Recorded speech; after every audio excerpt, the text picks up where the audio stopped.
আসসালামু আলাইকুম দর্শক, সবাই ভালো আছেন আশা করি। অনেকদিন পর আবার আপনাদের সামনে এলাম। হঠাৎ করে গত রাত থেকে এখানে, আমি সবাই জানেন নিশ্চয়ই, আমি এখনো আমেরিকাতেই আছি। এখানে হঠাৎ করে গত রাত ভোর রাত থেকে রাত 1টা থেকে তুষার ঝড় হচ্ছে। এটা আগে থেকে ওয়ার্নিং ছিল, প্রচণ্ড ঝড় হবে, ঝড় 2-3 নাগাদ কন্টিনিউয়াস ঝড় হবে এখানে। মানুষজন সবাই প্রিপেয়ার ছিল, এই জন্য সবাই শপিংও করে রেখেছে যেন 7-8 দিন চলতে পারে এরকম। তো খুবই এক্সাইটেড সবাই।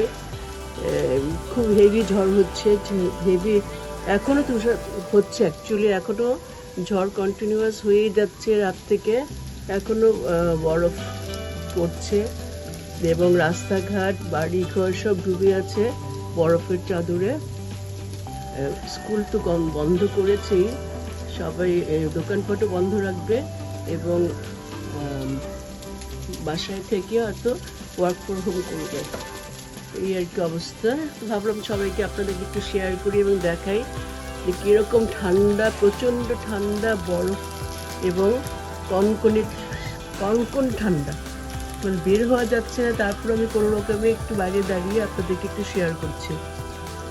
সবাই ভালো থাকবেন, আবার দেখা হবে। সবাই সবার জন্য দোয়া করবেন। আল্লাহ হাফেজ।